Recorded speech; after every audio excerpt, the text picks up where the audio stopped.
لتبيب تدران دام سفوقيني وقوم دبيرا لبون جيران ترولي والقران إباميتي قرينا جينا درا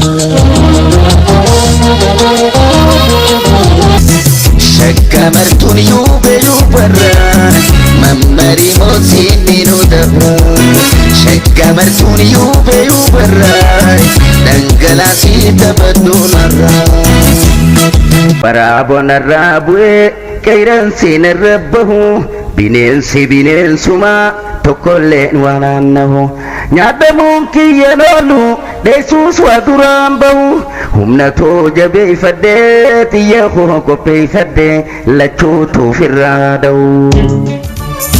Shaggaboon tumtala daldaltuu jaalala gurgurtee bu'aan buuftee jala harkarra moodala. Namna dime badde tinjira me hoya jululle sumana rajira ille saya badde barakata mura dagina wadu irota bobira dagina wadu kalalle bobira harka fuunee akkam turtan daawwattoota keenya qophii kanaan wallisaa jaalatamaa fi beekamaa wallisaa Aadam Haruunii wajjin turtii taasiif nuti biraa keenya. Ilmi namaa waan irra kute yaadachuu qofa odoo hin ta'in waraabbiinis haa ta'u barruunis haa ta'u kitaabaanis haa ta'u dhala boruu dhaalchisuudhaaf dirqama narra jiru akkaan baadhu waan nagootaniif galatoomaadhaan isiniin jaa. Reefuun tan akkanaatu itti jaalalti hoggaa dura nama qabdu akkam nama goggootii jette onnee tanaatiitu dib jaa hoggaan tala jaalatan arkan isiinis kanuma silaaluu feetu beekaa ija hannaatiin billiq godhaa sirra baasaa gara biroo laalaa diree qabaattu akkasi fiinxa qabattee bobaa tana qabattee amna siidhaa qim kajuu saniin sibira kutti hoggaa raftullee fuuluma siidhaati agartaa jechuudha. Isaan ammoo yoo gaafatan ni dhooysanii hadaraa fuuldura akkan dhooysine jaalala isaanii ifaa walabatti mataa ol qabatanii akka himatan shamarran keenyaafis gorsa dabarsa dardara qofaami. Oduu biroo kabirooti miti akkaataan ol guddina hawaasa addunyaatii fi keenyaas waluma fakkaata. Naannoon inni itti dhaladhe magaalaa miti baadiyyaadha. Baadiyyaa keessa taphaa aynaa hundaatiititu jira. Achirraa hoggaa qilicii fi utaalloo fi qabsoo tana bira ol kutte hujii qabatama naannoo keetii keessa seenta haga xiqqaa tokkoniin qotee akaafaa kana xiqqoniin akaafee dongorri isiniin dongore hoggaa dachiin jabaattee injireen mataana buutu laga darbeetiin biraa badee eniin dheeyse lagattiin darbeewu akkasittiin gara hafuura gurguruudhaa dhufee jechuudha.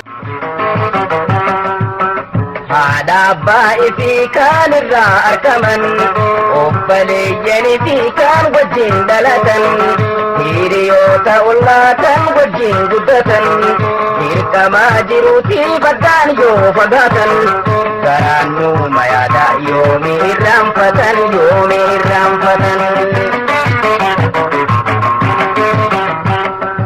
Ageessu salaamtaan anoota qoobiraa salaamtaan dhugaadhaa kan kaate onneerraa dhiiraa dhalaa isaanii xiqqaa guddaa maraa hiriyoota kootiis kan dubraa gargaraa. Mee Aadam yeroo jalqaba yeroo dardarummaa isaatti hiriyoota isaatii wajjin iddoo sirbaa yeroo dhabu akkamitti yaadata arrarra taa'ee waggaa hedduu ifoota deebi'ee yeroo sirbu Aadam. Akkamitti yaadata mudannooleen jiranoo? Gaariidha ijoollummaadha ijoollummaadha tadhumtuu miti. Namutu ijoollummaa keessaa ol ka'ee gaammee ta'e gaammee biroo ol kutee dardaree waan adda addaa keessa seena akkuma ol guddina hawaasa naannoo ati keessa jirtuutiin. Sirba jilbaa jira, shaggooyyee jira, heellee jira, heellamtaa jira. Dhawataa jira, rasrasaa jira, kitiree jira. Sirbi aadaa Oromoodhaa hedduudha jechuudha. Kana keessa hanguma xiqqaa tokko malee anceheetiin bakka gitaarri jiru dhufe. bakka gitaarri jiru hoggaan dhufe jaalallee tiyyataniin akkasi jaalan hoggaan isiin arke onneen na dhawattu saniif ergaa bilbilli waan hin jirreef jaalallee jaalatan yeroodhaan wal arguun waan hin danda'amneef yaada jaalalaan na baay'atee namarraa kophaa na baafate akkuma kootti yoo atis na yaadde wal garra kaayoo jiruun jiraatte gammaddee sayxeenaan kofalte yommuu dura ijaan na garte niin dhufaan baallama naa qabdee maa hafte oo maaltu si mudate ishururuu godhee garaa koo sossobe wal barnoonni hama obsuuniin dadhabe taniin bare hundaa'uu si wal bira qabe jaalalti tun fala tanaa taatuun dhabe waa gammadeen koflu haa namni yaanni qabe guyyaa namaan arga dhiinaan na jalqabe naasii jira yaadin tanaan jettu dhabe duuti du'aa gadi kan jiru wal dhabee je'e itti erge isiinis bakka jirtu rooraatee bakkaan an jirutti akka dhuftu godhee jechuudha. Kun egaa bilbilaan ani fiitiyyaa jaalalarraa ka'ee uummadhee jechuudha. Yaada jaalalaan na baay'ate namarraa kophaa na baafate yaada jaalalaan na guddate namarraa kophaa na baafate kuma kooyoo atiif na yaadde wal garra yoo jiruun jiraate kuma kooyoo atiif na yaadde wal garra yoo jiruun jiraate.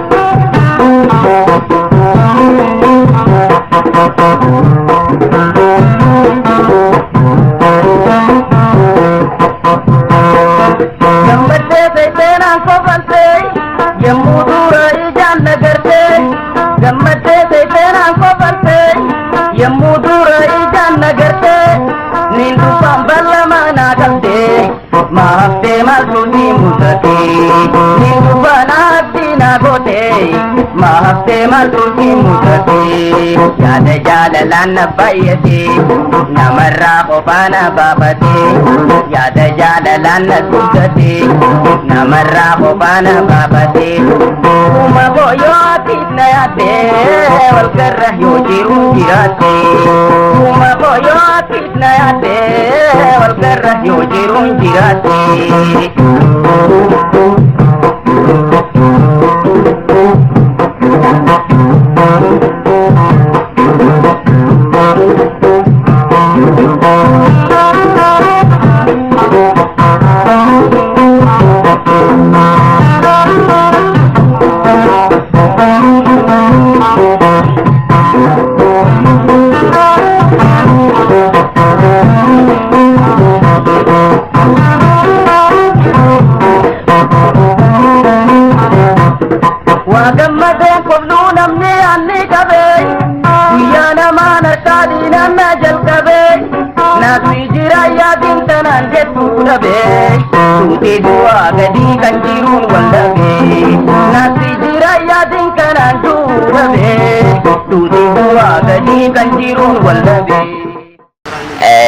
Miilaan amna deemee ifadheetiin jira rakkina tiraanspoorteeshiniidhaa kan bakka Oromoon jirtu mara jiruuf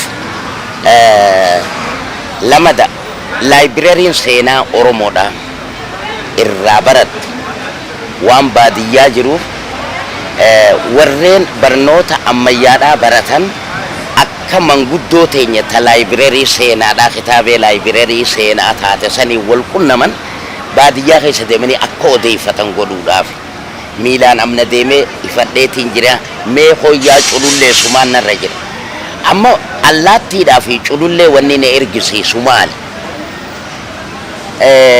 akka barbaachisutti asirratti rabbirraa jaalatu waan Ali Birraan Dr. Ali Birraan je'ee lafa kaayeetiitu jira waan san hoggaa yaadadhu tiyyatanan dinqisiifadhu'a yeroo afaan Oromoodhaa shaayii bituun dandeenye magaalaa keessatti karaa manni abbaa gadaa eeysaa dhaqeen galmasaa jajjabeessa taa'een seenaa isaa babarreessaa dachiyyaa haadha margaa irri kee midhaanii jalli kee bishaan qonneetii sirraa nyaanne nuti horreetii sirreeyyaafne harritini horruus tanamaa akka taate farda keenyallee yaabbanne gaara qaxxaamuruu hin dandeenyu saniifiin allaattiidhaa fi culullee dhaammadhee jechuunis. Namna deemee baddeetiin jira meeqooyyaa culullee sumaanarraa jira qilleensa yaabbattee gara qaxxaamuraa dhaginaa hubadhu dhiyoota boobiraa dhaginaa hubadhu jaalallee doobiraa.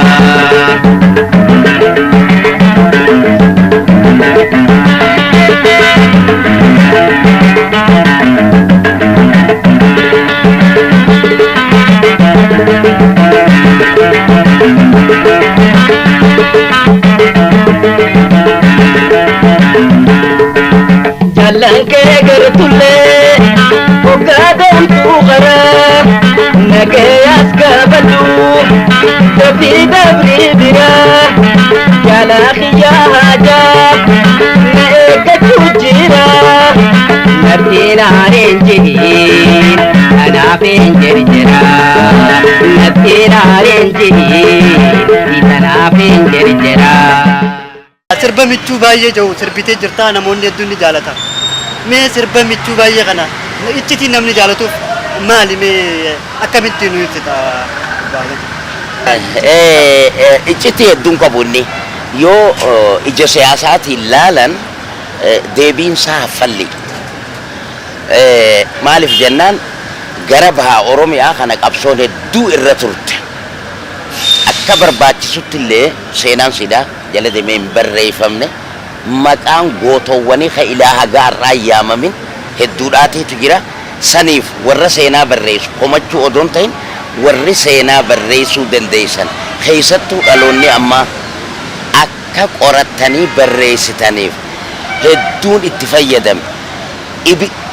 Bishaan Awaash kanarra biiflee qabsoodhaa ol ceesisuudhaaf Oromoota baadiyyaa kan kaabaa kibbaa wal qunnamsiisuudhaaf michuu baay'een qaba lixa biiftuutirraa dhaamsa koo geyni Oromoota mara yoo lubbuun jiraanne turrullee wal garra rakkadhuutti gor naaji'ina dara firoottan kolaalii dhaqi lixa biiftuu lafa baay'ees gahi bari hundumaatu Jimma Eluu Abbaa Booraa Wallaggaa hamma Asoosaatti hunduman naamaqe kanaatti midhaamsaa dhaga'uudhaan gaabbe qunnamuun dadhabee hadaraa kee yaabbee.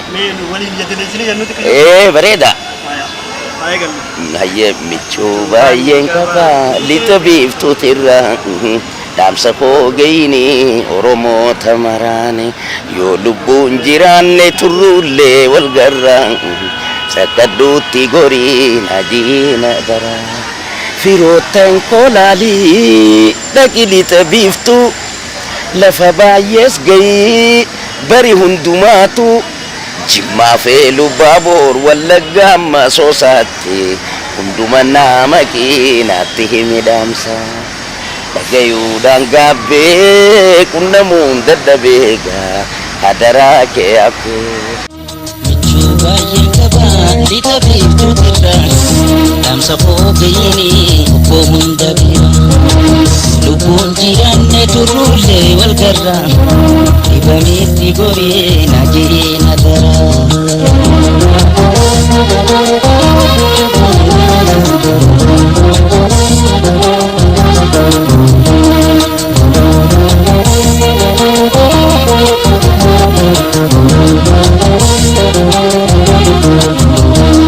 firoottan kolaalii dhaqi lixa biiftuu lafa baay'ees gahi bari hundumaatu Jimmaa Eluu Abbaa Booraa Wallaggaa hamma Asoosaatti hunduma nama qinaatti himidhaamsa dhagayuudhaan gaabbee oduu isaanii dhabeeka hadaraa kee habbee. Michuu baay'een qabaa lixa biiftuutirraa dhaamsa koo geyni obbo hunda bira lubbuun jiraanne turrullee wal garraa dhibameetti goree naaji'ina dara.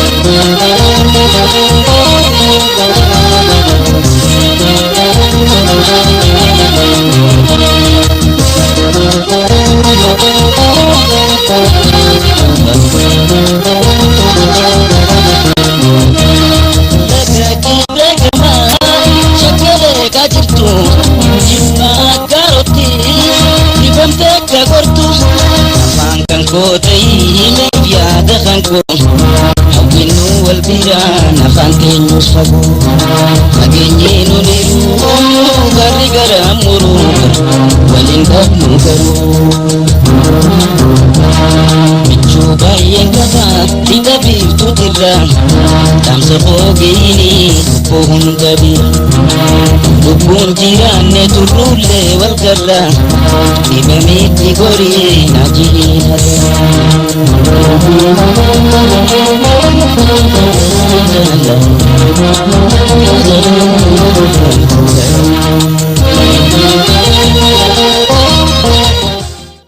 Gamartuun yuuba yuubarraa mammariimoo sinni nu dabra ileeymaanee looshalaashiin deesse fuulatoo ulee harooreessa naannoo yeesuma jechaan deema fuulatoo leeylii rooba keessa as jeeqamaan natti hirkadhu lash godhi qaamaa sirbi taphadhu akkana jedhama. Kamitu isin tun? Isiin tuni shamarran Oromoodhaa iddoo moggaan qaban gurraattii diimtuu dheertuu gabaabduun jedhaman. Hundi shamarran Oromoodhaa namaatiitu akka naasaatti ilaala malee ziqaa irranii caalanii je'eetiin fudhadha. Maaliif waan inni hedduu jaaladhu jecha kabajaa fi ulfinaan qabaa fi shamarran Oromoo hundaan ba'a. Warra rakisa je'ee ilaalu biratti qaalii akka taate akka mul'attu saniifiin akkasii faarsee jechuudha. Shakkamartuun yuube yuubarraa mammarii moosinni nu dabu. Shakkamartuun yuube yuubarraa dhangalaasii taphadhuun har'a.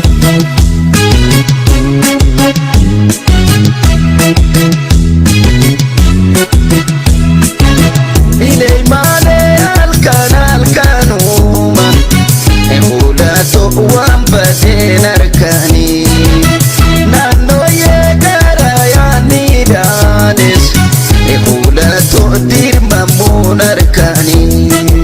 Ayaa jireenyaa hireega nama waliif nuumee isin tiyyuma.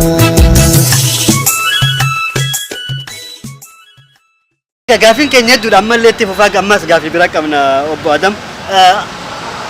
Artist Adam Haruun yaa jiru addunyaa jee sirba sirbee jira. Artist Adam Haruun yaa jiru addunyaa mee daloonni dhageesse sirba kana dura.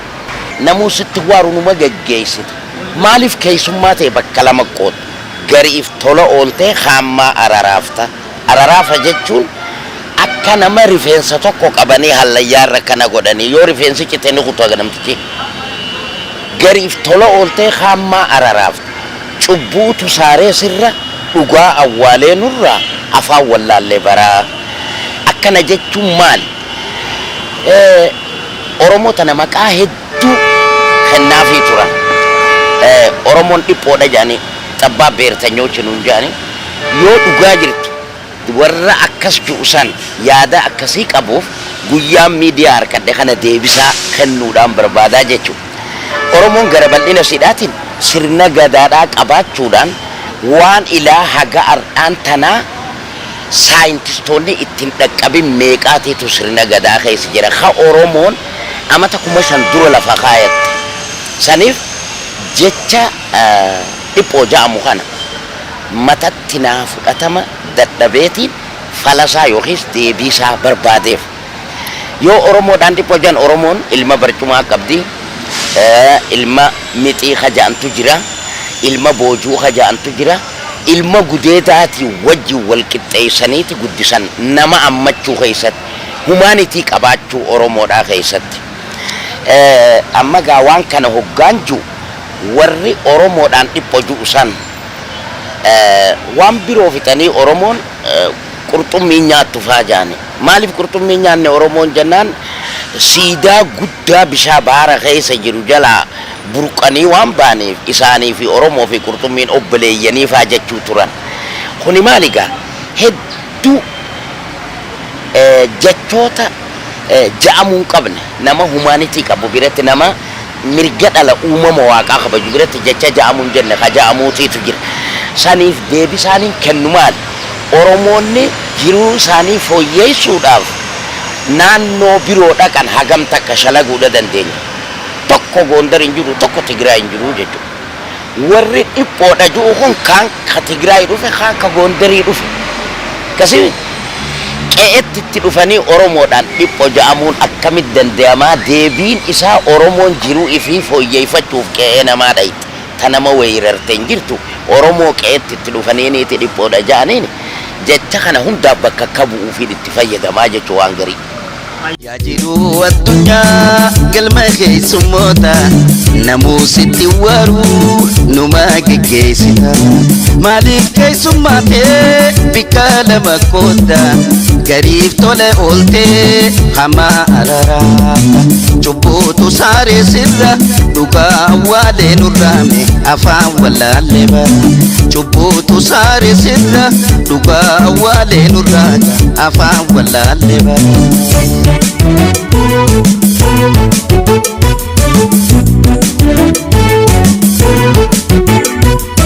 Keessummoonni kan kee warreen dabran keessa irra hedduun barruun hammeenya kee ibsa. Hayyoon hirkatee haala kee qorate hammeenya keetirraa waa hedduu dubbate. Wal dura deemnaan garuu harratti waaruun jiru daandii namuurra dabru. Wal dura deemnaan garuu harratti waaruun jiru daandii namuurra dabru.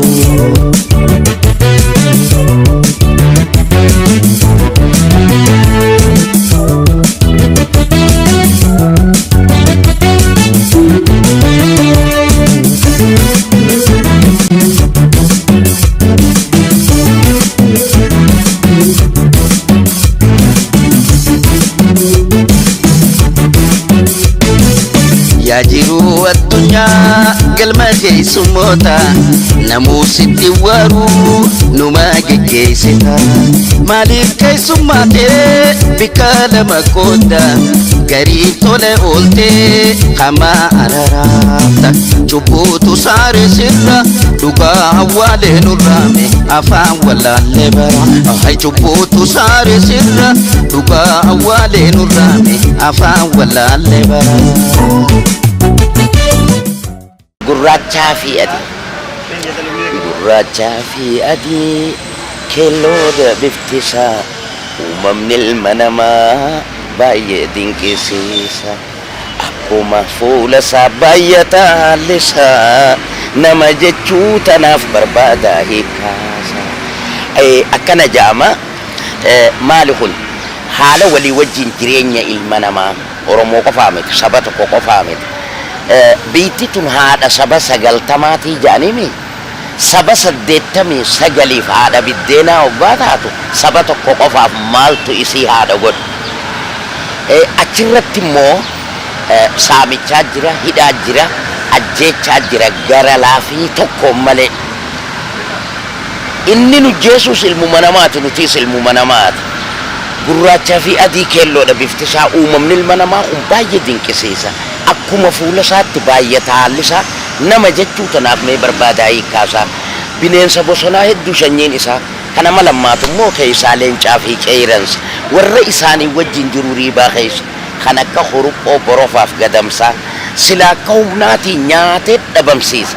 Heera uumaa beekeeti seeraa miti laata. Seera jechuun murtii, heera jechuun heerarra jettee seera murta malee seeran jaamu afaan Oromoo keessatti miidiyaa irraa hoggaan dhaga'u hoggu takkallee hadaraa seeraa siin jaanamni hadaraa murtii jechuun seera jechuun murtii heera jechuun ammoo har'a dhaabbattee seera san murtu akkasitti kan wal qixxaatuun fedhaa heera uumaa beekee qusatee wal dhiisa maaf jennaan bineensa bosonaa hedduu sanyiin isaa lakki haala bineensaa irraa tokkoon tuqee ibsa. Nyaattuun abbaa garaa kan hin quufne isa jennee kan nama nu tokko waraabeessa. inni nuu nyaata harkatu yuusee waliin labsa obsaan wal eeggatee gamtaan itti marsa gammachuudhaan nyaatee hoflee wal geggeessa namni waliin dheessa nyaata irra wal ajjeesa nama mobbaan garaadhaa dhiiroo duuba waraabessa amma gaa nama muxabbaqa tokko jecha nama ajjeesu kana qarshii 300 ifaa jecha obboleessa isaa ajjeesu kana akkasi bineensaa wajjin yoo wal bira qabde yaaduma waliin jijjiirranne malee nama impaayira Itoophiyaa keessaa aangoo qabna ja'amu kanarra waraabessaa fi leencaa fi qeerransaa turre jira jechuudha. Hariiroo wajjin uummatanii wajjin jiraachuudhaaf maali heera uumaa bulanni kaan heera uumaatti bulu afaan qawween nama bulchaa jechuudha. Akkasii saniifin itti fayyadamu. Waraabonarraa bu'ee ilma namaa kana maqaa hin balleessan namni hamaan nama seenaa namaa nyaatu. Seenaa obboleessa isaa nama nyaatu rabbi ramataa godhuu fi abdii qophee yaadadha waa'ee sirba kiyyaa keessa hoggaan seenu kiyya qofaa miti sirbootuma artii Oromoo kana nama haga xiqqaadhaatiitu abdiirraan gargaaramin abdi insaayikiloopeediyaa afaan Oromoodha aadaa Oromooti ja'amuu ni danda'ama 8 jannataatiin rabbi haa qananiisu gurraachaa fi adii kan katabe abdi kan waraabonarraa bu'ee qeerransinarra ba'u katabe amma ja'ama amma Kanaadaa Kaalgaariidha jiraata bakka jirutti nagayatti haa ta'u ulfinaa kabajaanaa jiraatuun jaa waa'ee waraabessa wannidha kana waraabonarraa bu'ee kana isaa katabee jechuudha. Ani numaan sirbee namni immoo aadamaaruun qofa quba laataa aadamaaruun baasee jee seenaa namaa dho'isuun gaariidhaa miti. Tanaafi seenaa hayyoota keenyaa dho'isaa irra jennee bira kunnee hayyoo naannoon biroo hoggaa hayyoota isiidhaatiin boontu nuti hayyootan keenyaan boonuu dadhabne warra kaleessa if wareeguma lubbuudhaan uuganne. Haala jijjiiramni ar'aan tanaa kun itti dhufe akka affalli ittiin dhufe. If wareeguma qeeyroon ganamaa kafalteenni qeeyroon ar'aa irra jettee kallattii sii xiyyitii nyaaphaatiif kennitee jijjiirama kana fidde haa galatoomaniin jaa qeeyroo teenya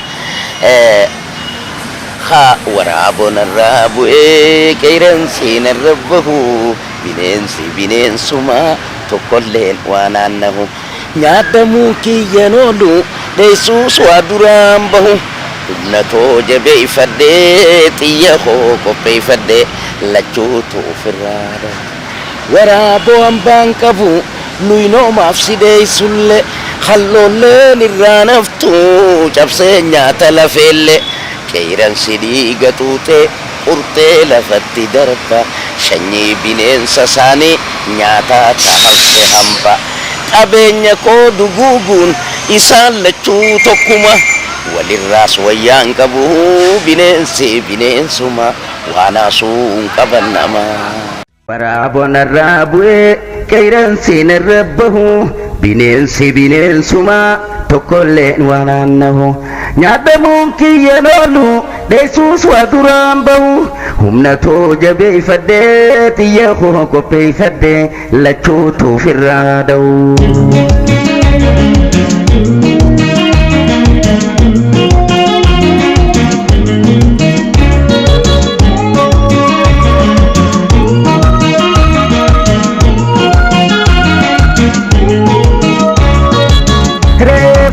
Wakiyas kabanyana ni ore ani ega dochudan waraabo nyaachuu ture sani firraam binaan qabsoodhaan firraa mure kan dhiigatuutu dhufe qeeyransaan natti dabre osoo tirrebaa jiru kanaas godaaree lammaffaana nyaachuudhaaf waraaboo lafaa ka'e taraan togeesse jee. Na fakkaata amniti amma 27 yeroo gabaabaadha yeroo ilmi namaa dalagee itti sooramuu miti gariin hoggaa sooramee badhaadhee gamoo gubbaa dhaabbatan duumeysa hammaaran jaarratu haansan dhabee dildila jala hoggaa ciisu jireenyi impaayira kana keessaa hawaasa kanarra jiru maal akka fakkaatu qaceellotti namaa ibsaa saniifiin namaa fi waraabessi sirraa bu'ee qeeyransi sirra ba'uunis jijjiirraa takkan qabu lachuu bineensaa. Ati darbatti kan ta'e moo akkamii? Akka gaarii akka gaariitti sirbaan sirbe keessa hammana rukute kanaa jeetiin fudhadha. Ammoo jecha kiyya qofaan himi qeeroo Oromoodhaatiin waan takkataniin miidiyaa kanarratti ibsachuu fedhuutiitu jira. Isin hin beektan qeeroof qarree jaan miti. Qeeroof qarree jechuun hin taatu. Qeeroo jechuun dhalalachuutu ammata dhalaa fi dhiiras bakka takkatti waliin ammataa jechuudha. Qeeroo Oromoo yoo jenne malee qarree yoo ka jennu taate qarreen tuni bakka jaldeessifaan galu tan. Qarree jechuun qilee jechuudha. Akka yaada kiyyaatti ilaalcha kiyya gabaabaan qarree jechuun kun shamarran keenya irraa hafe qeeroodhaan yoonii fi ammataman irra afaan Oromoo keessatti siikkaa qabaa je'eetiin fudhadhaa. Qarree tanamaaf jaan je'eetiin gaafadheen. Shamarran keenya qarreen fakkaatanii qarree maa jaaniini. Fakkiidhaaf guntuta dhaabbatuu fi hajijerraayi akkas jaan kuni akkas hin jaamu. Beeytee aftaloo karaan badee saayil karaa namaa ta'e intaloo harmi jige haadha garaa namaa ta'ee jaan. Qarreen jenneen ka. Har'aan tana afaan Oromoo ni uumne jechaadha. Afaan hiikkaan qabneen shamarran keenya yaamuun xiqqisho natti ulfaatee hanganumaan akka hubatan dhaggeeffattoota keenyaa dabarsuu barbaade itti fufadha. Intal caaltu Gabbaatee waan jirtu alaan mul'attu ilaalla jiraattu. barbaada yaamamee bakka jirtu.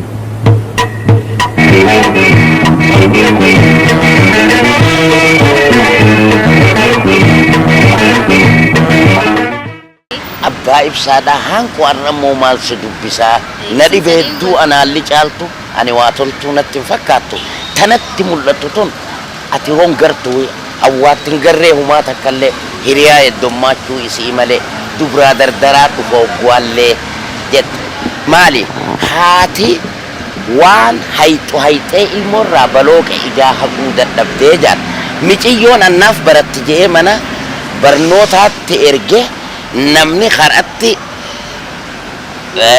fireendi je'ee jaalala yeroodhaatiin kara qabee miciyyoo garaa xub godhee mana naa deebisee jechuudha. Sun maali wanni kasii mana barnootaa keessatti mana barnoota sadarkaa gadaanuu fi hamma mana barnoota sadarkaa ol aanuu keessa warri jiran waan kanarraa akka if qusatan obboleettiin isaanii gaaga'amarra buutee barnoota karaa murtee firaan wal dhabdee biyyarraa ba'uun if ajjeesuun dawaa dhuganii du'uun waan akkasii san hundaa jira. Wanni akkasii hawaasa keenya idduudha dargaggoo fi shamarran keenya idduudha akka dhaabbattu godhuudhaaf eenyuun katabe kanaas guututti gololummaadha kaaseenni san aarraa ka'ee hamma baadhaatitti Abdii Maammadii akkasi wal qabsiisee katabee jechuudha. Kopha fageenyaan sira geessisa. Abbaa ibsaadhaa qorannoo mati dubbisa. Haadha ibsaamee kopha fageenyaan sira geessisa. Abbaa ibsaadhaa qorannoo mati dubbisa.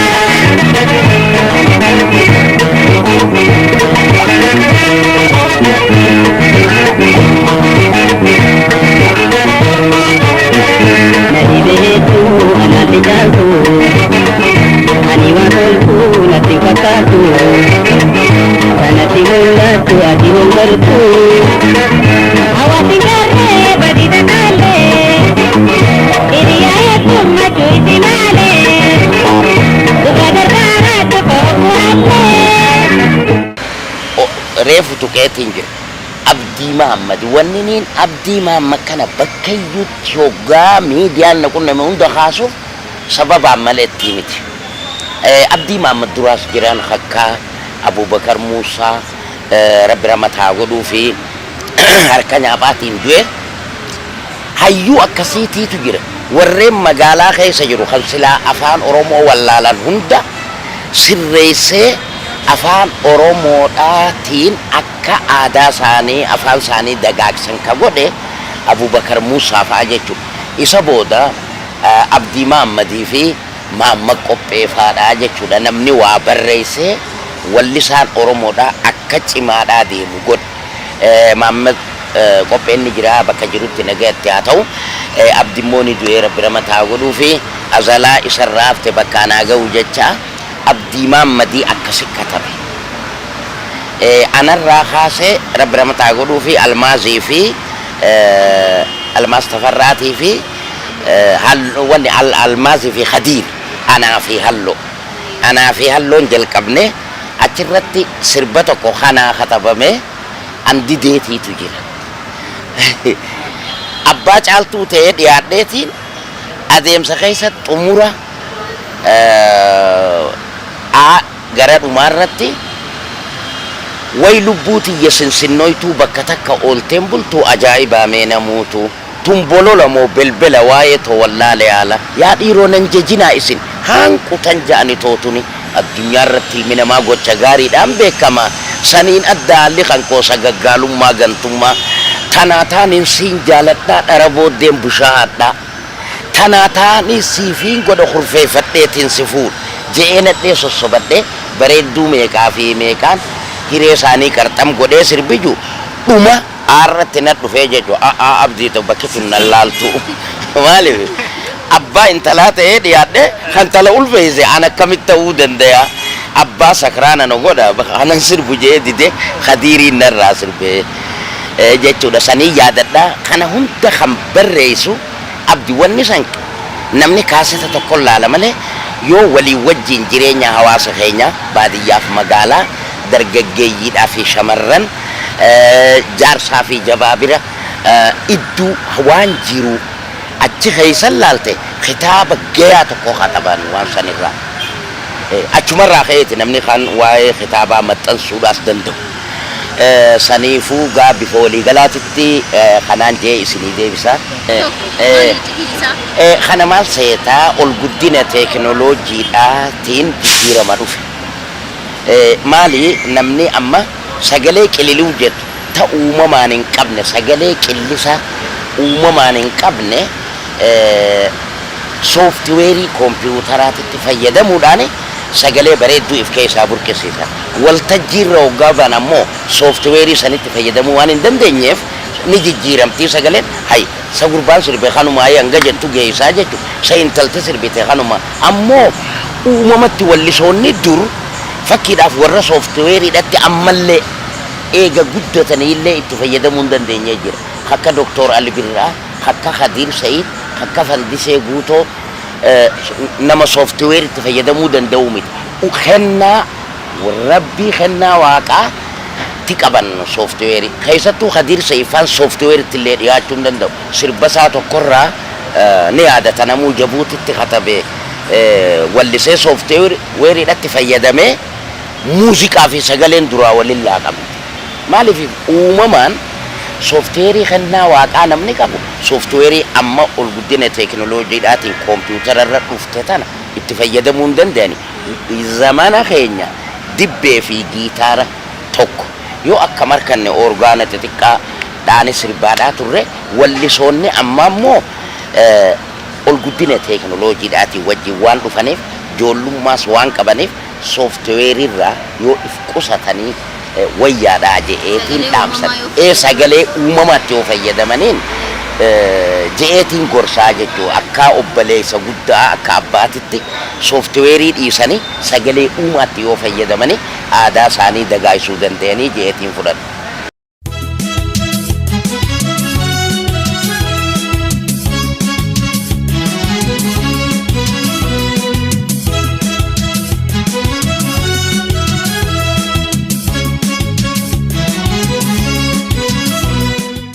Oromoon naaf sabaqiyyaa ittiin boona Oromoo ta'ee uumamuu kootiif waaqaaf hin galata galcha maali warra garaan qulqulluu kanama miidhuu hin feene nama kabajaa qabu kan nyaarrisaa ulfaatu saba Oromooti dhugumatti hanga Oromoon namaa toltu takka namaa toluu dandeenya yoo jaan waa'ee sirna gadaa qofa haga tokko yoo irraa fudhatanii ilaalan hubachuu danda'anii jechuudha. Saniif Oromiyaa ammoo akkamitti ilaalaa yoo ka jettu taate Oromiyaa akkiniin itti ilaalu dachi waan gadhaaban namaa biqilchitu baadhattuu hunda tajaajiltuu hunda waan taateef arjoomni siidhaa hedduu bineensa gaaraa beeyladaa manaa ilma namaatii fi waan itti haajaman kuduraa fi fuduraan hundinuu biyyoottan ollaa keenyaatiif akka badhaasaatti fudhatanii bakkirraa sooraman Oromiyaadhaa jechuudha. Anis biyyan qaba biyya kiyya caaltu biyyatu Oromiyaa kan uumaan badhaatu handura abboodhaa biyya gootoowwanii biyya hayyuu karaa biyya bifleewwanii biyyatu Oromiyaa biyya sirna gadaa kan ittiin beekamtu mallattoon si oodaa anis biyyan qaba kaniin ittiin dhaadadhu biyyatu Oromiyaa naniin jiruuf abdadhu biyyatoo badhaatu magarsituu hunda biyya midhaanii fi albuuda adda addaa baddaa fi gammoojjii gaarranii fi raarota kan hormaanni quufa haadha beeyladoota haadha beeyladoota. Yoomessa sirba kanaatiin barbaada. Yoomessa yoomii fi eessatti. Gaariidha sirbi dirree dhawaati. Dirree dhawaa waggaa jedhan dirree dhawaa tana namni akka laafan laala. Ijoolleen dirree dhawaatilleen afaan Oromoo diriirsanii dubbatanii warra je'ee dubbatuutiitu jira. Ammoo dirree dhawaan qabsoo ilmaan Oromootiif qabsoo saba Oromootiif burkuduu lafee duudaati. Asirraa jalqabdee jechuudha. Gaafa afran qalloo waldee afran qalloo jaaranirra hawwisoo afran qalloo bakka jiranitti nagayetti haa ta'u asii ka'anii afaan Oromoo raadiyoo cabsaa hanjaan asii Magdashoo dhaqanii Magdashootti tattaafatanii miidiyaarraa argatanii afaan Oromootiin achi as nama keenya kakaasaa turani warri lubbuun jiranis ni jiran gootoowwan Oromoo akka Shantam Shubbisaa akka Maamush Sheekh Mahammad akka Abdullaahi Arsiidaa akka Hiboo Mahammad hedduudha achirraa ka'anii Oromiyaa tana bakkiniin itti sirbe asii nin katabe gaafa san harmee too yaa haadha gootaa kan nu boonsisu uumaan kee jennaan harmeen teessumtamii jedhanii waan shakkan qabanii na gaafatanii harmee too Itoophiyaa jii jedhanii harmee too Itoophiyaa jedhee sirbee jechuudha. Saniif arjoominni isiidhaa hedduu waa baay'ee if keessaa qabdaa nyaadhameen dhumne qaamni kee harmee too yaa haadha quufaa kan nu boonsisu uumaan kee goottan keessi falma jira diinnin irra gudaan gaafee bisilee citaa gammoojjii qarasaa beeyladaan dheeddee filfillee muka gammoojjii gaalaa fi re'een jiraatteni aannanii dhadhaatu jira gammoojjiin tanaan bareeddee yaa seenaa qaalaa jabaraa lalisee bunni daraaree gurraacha bosona gaaraa bineensi keessa walore yaa haadha muuzaa fi shankoora waan obsu namni si bare qabbanooytuu lafa baddaani tolte jiruu namaatiif arjoomtuu garbuuf qamadii hedduudha arjoomni keetii gurguddaa birbirsa baddaa angafa bosona keetii bareedaan bineensa gaaraa walorte wenniin gubbatti wenniin tun bifaaf duutii jette Oromoon hoggaa makmaak wenniin qamadiis dur garbuus duraan nyaattu mukarraa firii funaannatti miidhagina bifaatiif jecha kalloo jecha ajjeesanii jechuudha. Tanaafiin bareedaan bineensa gaaraa walorte wenniin gubbatti jee isii sanillee xiqqisho ajjeesuurraa akka qusatan ergaa qaba akkasitti qabeenya isiin qabdu. Qaalaa jabara jechuun amma namni keenya beeku afaan Arabaa fa'aa seehaa manguddoon teenya tabaadiyyaa jirtu immoo ni beekan. Gammoojjitti aanee badda daree jedhaniin amma naannoo birootitti badda daree jechuudha. Badda daree jechuun baddaas tan ta'in gammoojjiis tan ta'in iddu galeetti qaalaa jabara jennaan nuti sana. Baddaan ammoo baddaadha lafa ol fuudhamtuu qabbanooytuu mukkeen adda addaa biqilchituu garbuu fi qamadii baaqilaa kana biqilchitu ramaddii isiidhaa san akkasi keessa deemuun yoo mana barnootaatiillee hireedhaaf harkachuu baata warri baadiyyaa jiran illee teeppiin xixiqqaan kun ni jira haa dhaga'anii yookaan miidiyaa irraa dhaga'anii haa baratanii jechuudha. Ii deebiseetiin. Jiruu bo'ammaan jirutti. Yaadannoo sirba kanaatiin akkaataatti sirbite hedduu kabajaa. Kuni gaariidha sirba kana akkiniin itti sirbee huursottiin hidhamee huursoo humna deeggartuu yookaas miseensa adda bilisummaa Oromoodhaati jedhaniiti huursoon na hidhan. Huursotti hoggaan hidhamu manni hidhaadhaa kun qalama bareedaa adiidha qaba.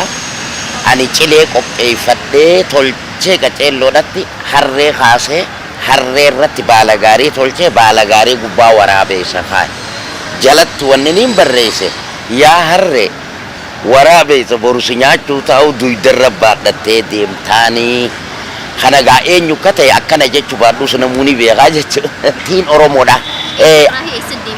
Artiin Oromoodha bifa waliigalaatitti tajaajilan arkan. Tajaajila hoggaan jiru sabni tokko afaansaa, aadaasaa, heeraaf seerasaa, duudhaasaa guddifatee mul'achuu kan danda'u mootummaa jirturraa deeggarsi yoo godhameef qofa. Akkana hoggaan jiru maal jechuudha?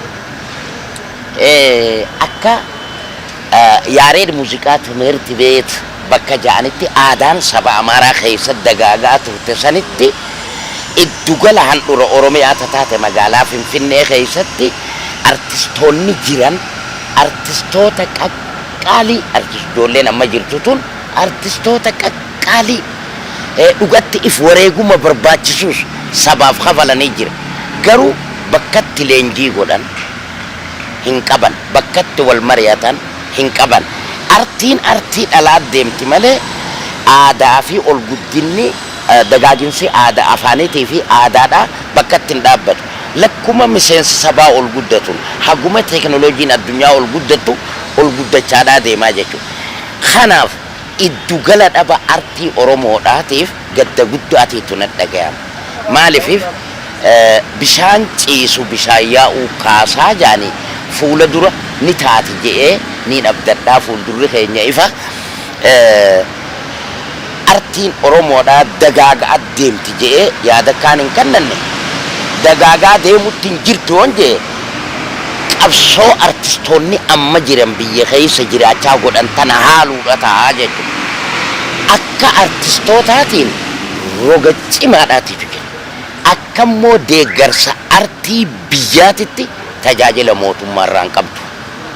Artiin akka ifiin fedhetti sossoohee hawaasa isaatti gadi bu'ee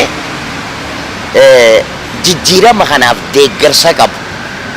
Uummanni illeen haala jijjiiramaa kana karaa salphaadhaan akka fudhatu godhuu dandeessi artiin. Har'a xayyaaraan deemaan jiran artiin Oromoodha. Qarqaramteeti Finfinnee keessatti akka nama mooraatti ijaaranii loon mooraa keessa jirutti mooraa keessa jiranii jechuudha.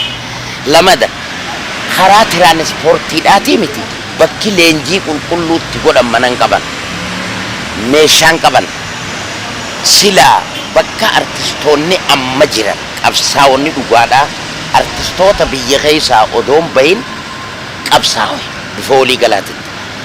Amma namni keenya biyya teenya tana qofaami Afrikuma tanattu nama ala ba'ee biyya alaarraa itti dhufeerra kabajan. An kana akka malatti ilaalaa jechuudha. Ifiiti yaafillee alumaa hin dhufe artistii biyya keessaa if wareeguma barbaachisu kafalaa turerra Aadam Arwaan kabajamuuf hin qabu. Warra osoo du'ataa ta'es dura dhaabbatee fuulduratti jijjiiramni kun akka dhufu qabsaawaadhaa ture.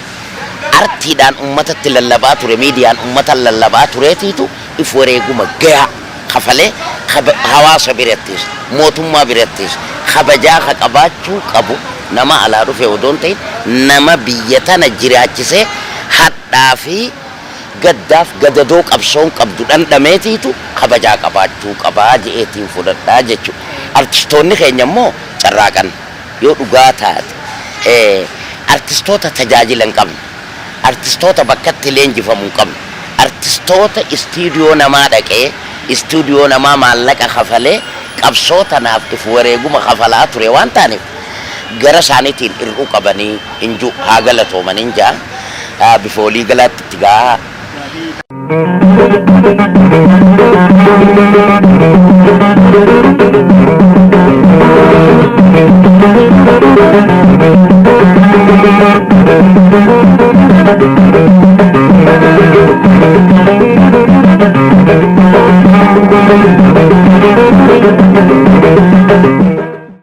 Nama aadaa ifii gallakkise adawwiitiitu dhaalaa jaan.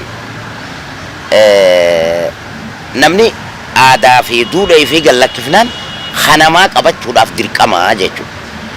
Aadaa namaa qabannaan ati kee irraanfatte yoo diinni xiqqoo gaggotee awwaalee ati siidaa inni jalaan baane gubba guuru jirtaa jechuudha. Ana qofaame kana kajee hedduudha artistoota Oromoo keessaa afaanii fi aadaa fi sabni Oromoo if yaadatee akka guddifatu godhuudhaaf warreen anaaf xurree saaqeetiitu na dura jira akka hawwisoo afran qal'oo. Ani aadaa jechuun maali?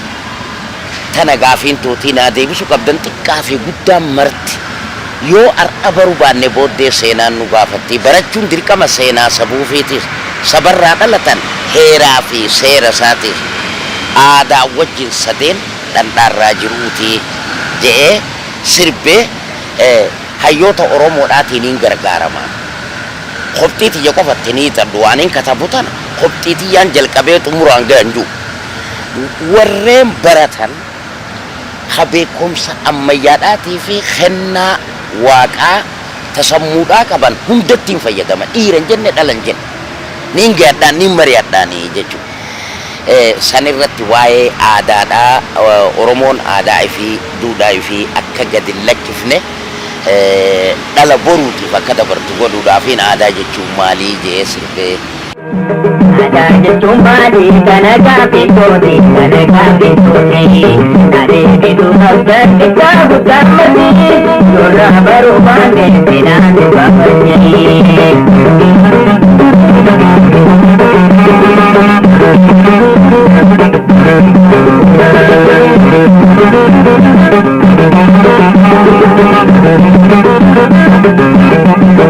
Barachuun dirqama seenaa sabuutiiti sabarraa dhalattee seera taati aadaa wajjin sadee dhandhaarraa jechuuti dhandhaarraa jechuuti aadaa jechuun maalii kana gaaffii tooti kana gaaffii tooti adeemsituu qabdan isaa guddaamati nurraa baruu baanne seenaan nu gaafannee.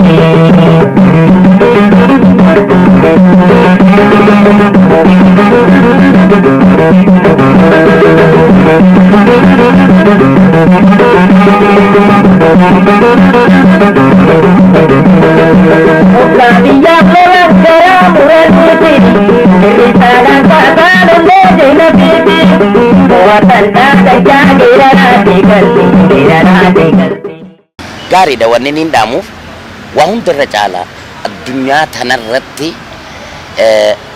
gara misooma diinagdeeniis gara dandeettii yaada waa uumuutiinis beekumsinis ol guddachaadhaa waan deemuuf biyya nagaya qabdu tiitu ol guddina har'a bakka addunyaan har'a irra geessitana gahuu dhaqqabaa durri waa hundarra caalaa nagaya ilmi namaa nagaya harkachuu inis irraa kana naa kannuu keessaniif galatooma isiniin jechaadhaatiin galanni keessan bilisummaa haa ta'u hayyee.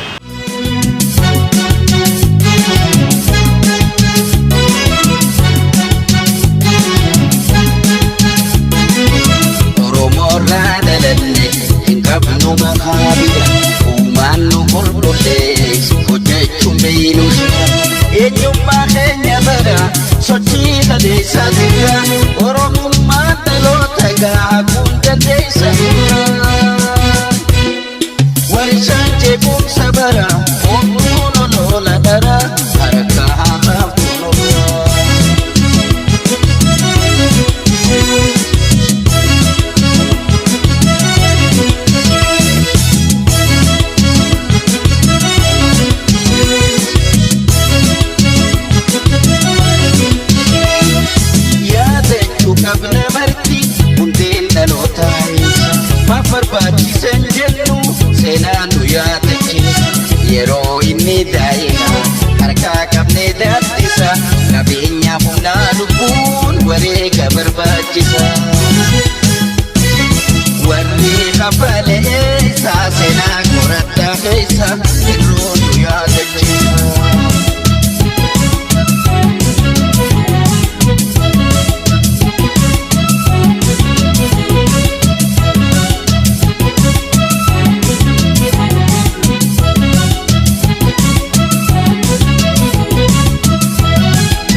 bira sochii kaleessa jira oromummaan dhaloota gaa kun dandeessa jira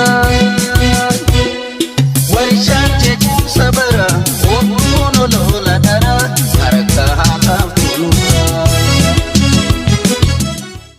Egaan daawwattoota keenya qophii addaatiin turtiin addaa artist jaalatamaa fi wallisaa beekamaa hangafticha ta'e wallisaa Aadam Haarunii waliin taasifnee kana fakkaata. Kurfii keenya irraa kanumaan goolabnee jirra.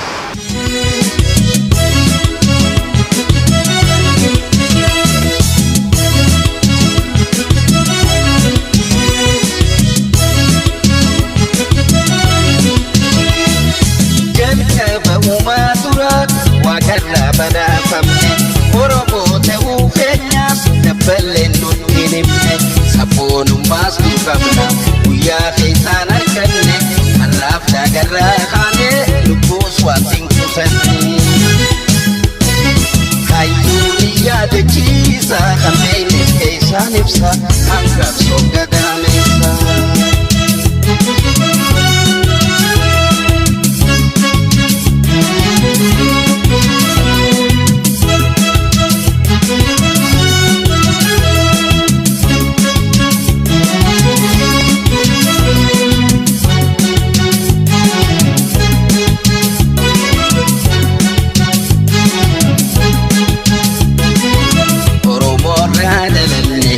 Qabnu makaabira uumaan nu furdullees hojjechuun beeynuushe eenyummaa keenya bara sochii kaleessa jira